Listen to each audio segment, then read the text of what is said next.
So this group is touched on a little bit, and I want to talk about breaking down some of those stereotypes in terms of within the household. I know there were several of us that mentioned that growing up, guns weren't a part of our upbringing.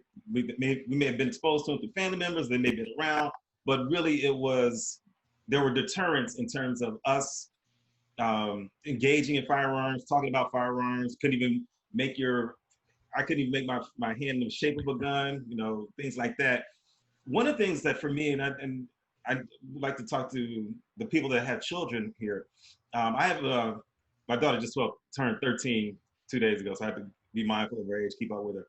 But I believe at 10 or 11 years old, I took her to the range with me, and I had her go through a training course, so she could become familiar with all the different techniques as it relates to shooting, holding, just the real more formal structure training, more than what I could give her. Because first off, I'm just dad. And if you have children, you may know everything, but you're not the expert. It could be somebody else who doesn't know as much, but it's a different person. So I wanted to have her go through a structured, formalized training. So A, she'd feel more comfortable, but B, she would internalize the information a little bit better and process it with more seriousness and sincerity. But for those that have children, and part of this conversation, how did you have that introductory conversation with your child, and at what age did you have it? I like to start with Stephanie because Stephanie mentioned that she's got younger children. So Stephanie, I'll start Stephanie and Chad. Do you have kids? I did. Yep. Oh, I'm sorry, we're breaking up. I didn't mean to cut you off. Go ahead, Stephanie, please. How do you have that conversation with a child at whatever age? And what age did you have that conversation about ownership or firearm safety? I never made it taboo in my house. So I carry in my house, around my house, everywhere. When my children run up to me, the first time they ran up to me, they felt it, and they were significantly younger. They were 3 and 5 or 2 and 4. So it just kind of raised questions. But as they got older, and I kept it obviously in a safe place because I knew at that time they wasn't necessarily ready for that conversation. But as they got older, months progressed and they started to communicate a little bit better, they asked me, "Mommy, what is that?" Mm-hmm. And I told them, I just had the conversation. "Baby, this is mommy's firearm. Mommy uses this to protect the house. And, we'll learn more about it." So they kind of opened up that conversation, but I allowed it to be opened up for them to have the conversation. I didn't shy away from it. I didn't hide it. And I think that's something that we need to be mindful of. It's not a bad thing. It's not something that we have to shelter our children from. Yes, the outcome in the event we have to use it is what it is, but ultimately we know we've defended our home and we could go back safely to sleep, so that's how that conversation came about. And then just training them again in baby steps. We go over the firearm safety rules. We learn the parts of the firearm. We talk about ammo. They know that an ammo or round is not a bullet. So yeah, it's just, we have to provide that safe space for our children. Just like Naga provides that safe space for us, we have to do that for our little ones. And I think you touched it, I think you hit it on the head, and that's creating a safe space for that conversation to happen so that it's not taboo, that it's not something that's received or perceived as, or evil, or, it's or uncomfortable. How, as a follow-up to that, after you had the initial conversation with them and as you started to introduce them, how was their reception to it though? They're their mama's children. They love it. They get so mad at me when I leave to give my classes and I tell them I'm going to the range. My daughter's like, "I want to go to the range. When are we going to the range?" So they're very receptive. Again, it's a way of life in my house. So it's second nature to them. If they don't see me walk out with my gun and I leave it on the table, or if I leave it on my nightstand, they're like, "Mommy, your firearm, don't forget it." Like they would never touch it, but they'll be like, "Mommy, your firearm, come get it. Where you going?" You know what I'm saying? So they're very receptive. that's great that you've created that safe space for them, and that they're willing to that they've embraced that. Now you have it's another component of your family dialogue, and another component of the essence of your family. So it's a second nature. That's wonderful. Chad, how about you? Do you have kids? Yeah, so I have a 19-year-old and I have an 11-year-old. Okay. And how I got my 19-year-old started, actually, I'm doing both of them the same. I get them started with making sure they memorize the rules first.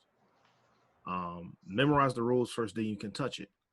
And after you memorize the rules, I'll show you how to handle it safely, making sure you keep your finger off the trigger, making sure you don't point it at yourself, the cat, or me, or anybody that you don't want to harm, right? Making sure that you understand that, the things around you are important too. Situational awareness. We play situational awareness games outside of the house, like as we're driving, because I think that's just as important as, the safety piece of a firearm. You need to understand what's going on around you. But with my son, after he memorized the rules, I actually took him trap shooting. So I like trap and skeet, shooting clays. Okay. And so I took him doing that after he got good with the rules and handling in the house, unloaded, obviously. And from that point, he just went with it. And then he likes shooting trap and he likes shooting pistol. My daughter, she's a little bit slower to come around, but she knows how to handle the firearm safely. Okay. She knows not to touch it unless I give her explicit permission to her direction and exactly what to do. And she knows what the safety rules are. So it's not that like it was for me, taboo and a terrible thing. It's not like that in my house, right?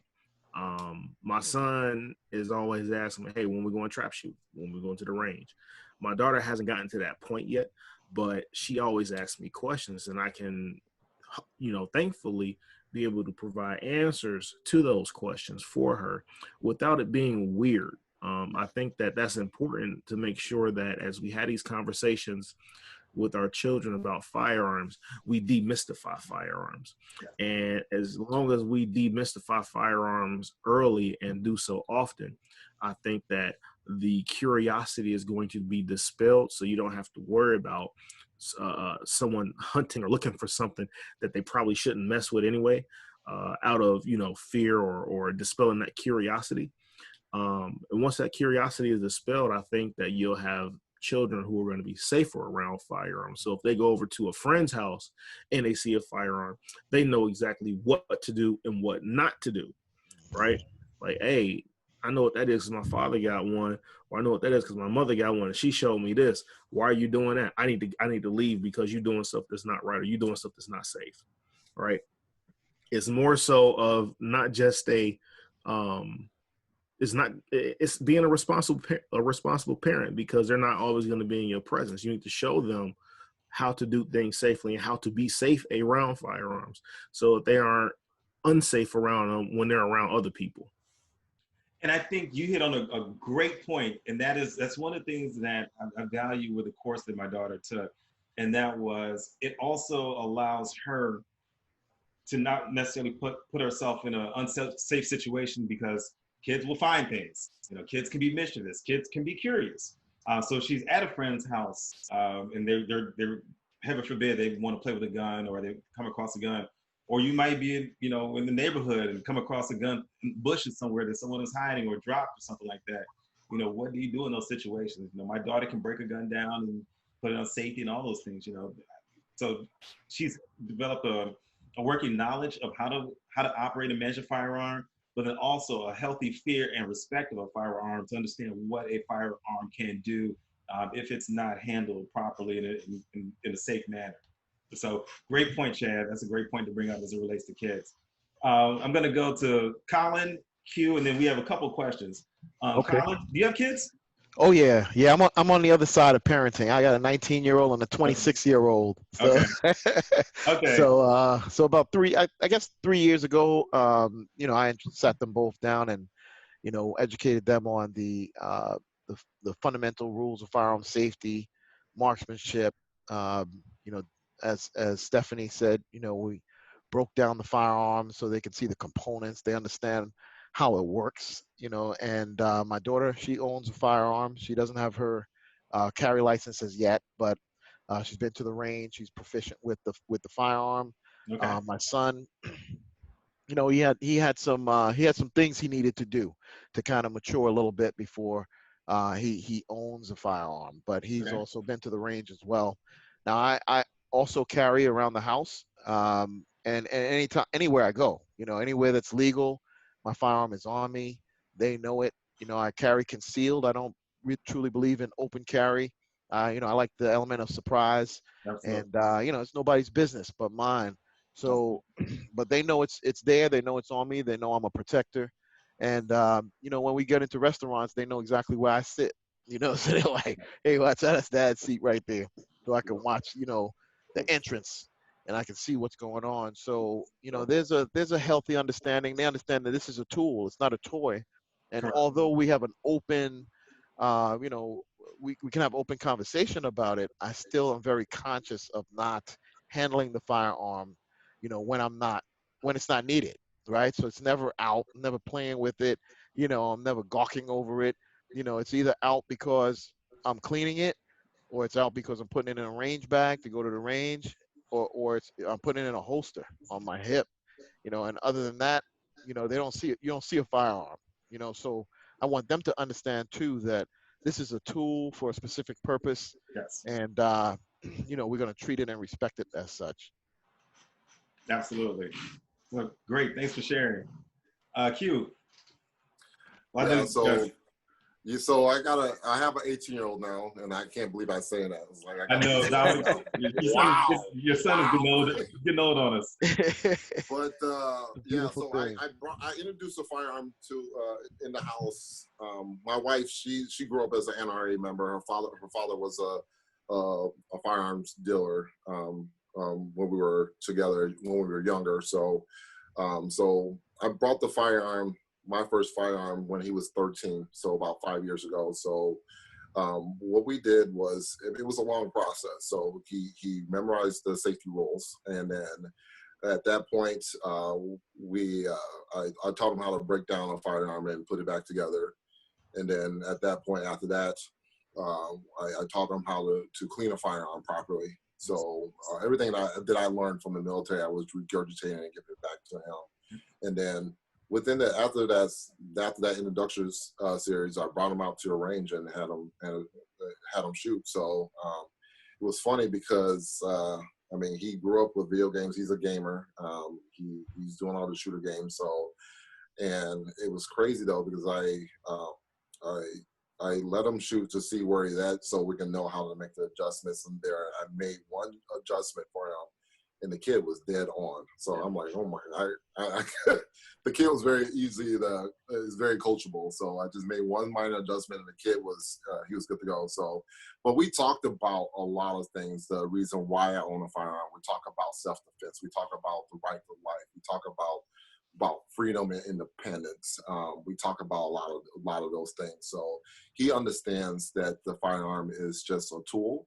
He understands that Dad, me, use that tool for self-defense, to defend myself and my family. I made a deal with my wife when I was deployed that I will do everything I can to come home. So, and we still we have that verbal contract today. So every time I step out, I give her a kiss and say, hey, I'm gonna do everything I can to make it home tonight. So she knows that I'm going to do everything I can to make that happen. So my son understands that as well.